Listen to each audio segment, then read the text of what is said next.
Ученые установили камеру в гроб Джека в исследовательских целях. Когда они просмотрели видеозапись, то были потрясены. Джек происходил из богатой семьи. Его отец был бизнесменом в сфере недвижимости, который также любил собирать древние артефакты, которые стоили больших денег на черном рынке. Его мать была одним из лучших хирургов в стране. Несмотря на то, что у Джека было все необходимое, он был скромным ребенком. Когда Джеку исполнилось 18, его мать умерла от рака, оставив их с отцом одних. Несколько лет спустя его отец женился во второй раз на красивой женщине, у которой от предыдущего брака была дочь Сара. После свадьбы Джек решил пойти по стопам своего отца и сделать карьеру в сфере недвижимости и коллекционировании артефактов. Он быстро добился успеха в этих начинаниях, продемонстрировав деловые качества, которые унаследовал от своего отца. К сожалению, отец Джека скончался после непродолжительной болезни, оставив молодого человека одиноким, несчастным и потерянным. К счастью, рядом с ним были его сводная сестра и мачеха. Какое-то время Джек скептически относился к тому, чтобы доверять им, но во многих случаях они демонстрировали свою любовь, жертвуя своим временем и ресурсами, чтобы Джек был счастлив и чувствовал себя комфортно. И так, в конце концов, он впустил их в свое сердце, и это показалось ему одним из лучших решений в его жизни. Через 6 месяцев после смерти отца Джек вернулся в родительский дом, который он унаследовал. Он чувствовал себя опустошенным и виноватым из-за того, что жил в другом городе, в то время как родительский дом пустовал. Вот почему он решил снова вернуться домой. За несколько месяцев в городе произошли огромные изменения благодаря Джеку. Были отремонтированы школы и дороги, а также построена небольшая больница.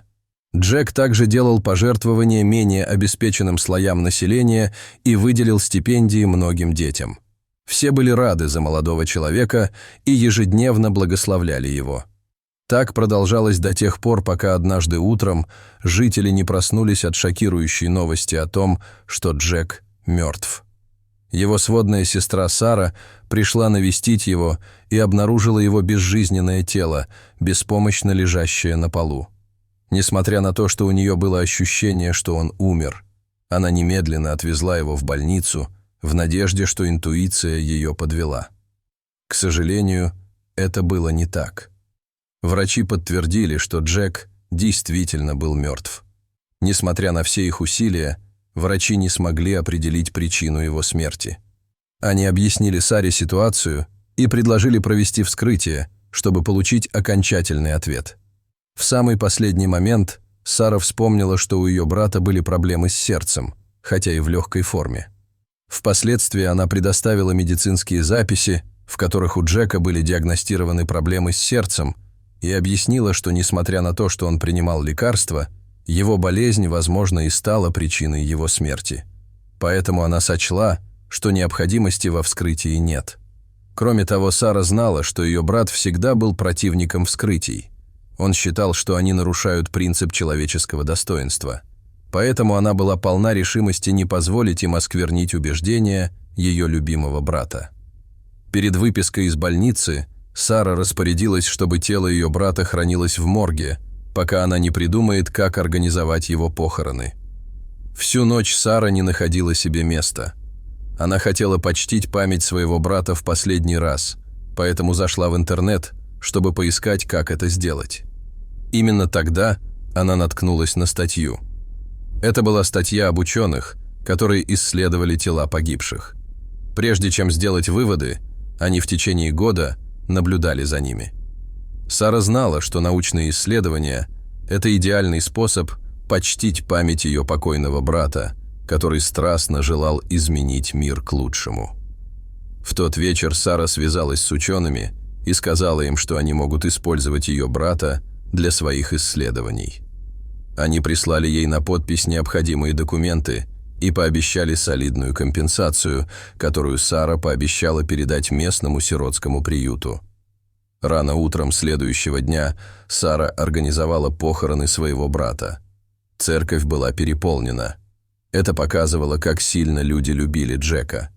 Перед тем, как положить труп в гроб, ученые прикрепили камеру к стенкам гроба. Эта камера могла записывать и передавать отснятый материал непосредственно на их компьютеры в течение года, пока не сядут батарейки. Чтобы обеспечить регулярное получение обновлений, они установили время записи на 7 часов вечера. Траурная служба была торжественной и продолжалась около часа. К концу церемонии у всех были опухшие от слез глаза. После похорон Сара поехала в другой город, чтобы хоть как-то отвлечься от смерти брата. Тем временем ученые с нетерпением ожидали 7 часов вечера, когда камера начнет снимать первые кадры. Они все собрались у экрана, ожидая увидеть, что же будет запечатлено на нем. Как только часы пробили 7, камера начала показывать прямую трансляцию. Через несколько секунд после просмотра видео ученые вскрикнули от удивления. То, что они увидели, было необъяснимо. Они немедленно сделали копию видеозаписи и поспешили покинуть лабораторию, прежде чем отправиться в полицейский участок. Ни один из них никогда не был свидетелем такого пугающего инцидента. На следующий день Луиза, мачеха Джека, была в доме своего пасынка, наслаждаясь бокалом дорогого вина.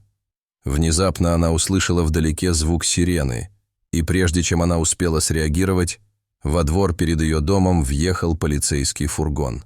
Нервно вскочив на ноги, она поспешила им навстречу.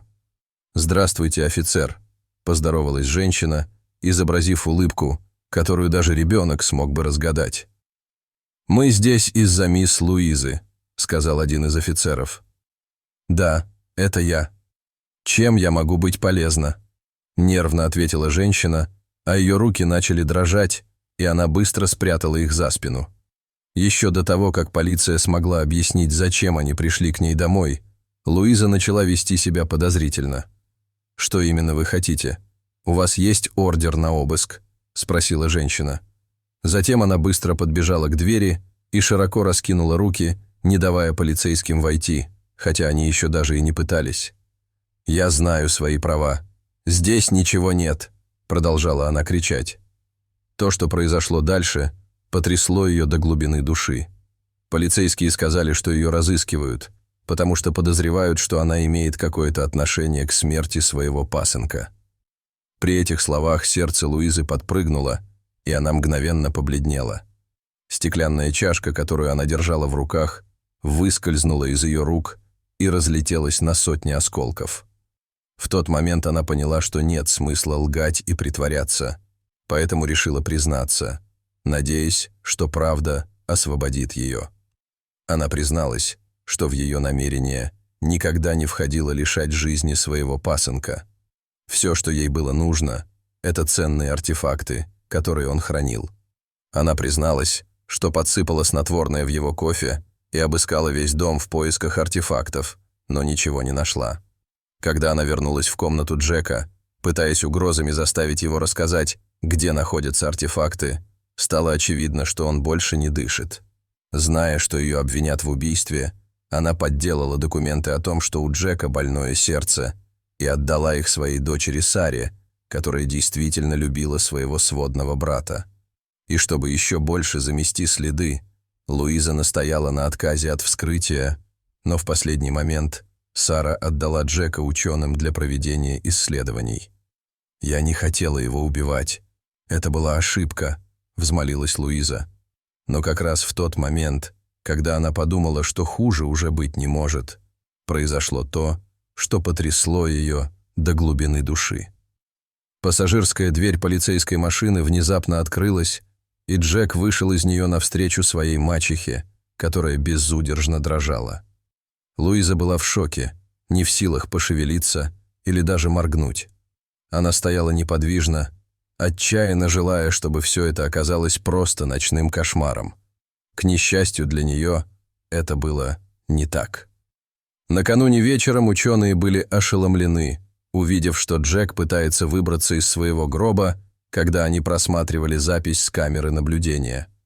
Действие снотворного закончилось, и он проснулся в ужасе, обнаружив, что находится в гробу. Ученые немедленно отправились в полицейский участок и объяснили ситуацию. Вместе с полицейскими Они раскопали гроб Джека и обнаружили, что он жив и пытается дышать. Затем они доставили его в больницу, где его состояние стабилизировалось. Оказывается, Джек уже некоторое время подозревал свою мачеху, поэтому отнес артефакты на склад и спрятал их там. Луиза умоляла своего пасынка прекратить дело, но он знал, что она не заслуживает пощады. В итоге она предстала перед судом и была приговорена к тюремному заключению. Сара, когда узнала о всей ситуации, не могла поверить, что ее мать на такое способна. Она извинялась перед Джеком, хотя сама так и не смогла простить мать. Дорогие зрители, а как бы вы поступили на месте Джека? Подали бы в суд на свою мачеху? Расскажите, пожалуйста, в комментариях. А если вам понравилось это видео, то ставьте лайк и подписывайтесь на наш канал. До свидания.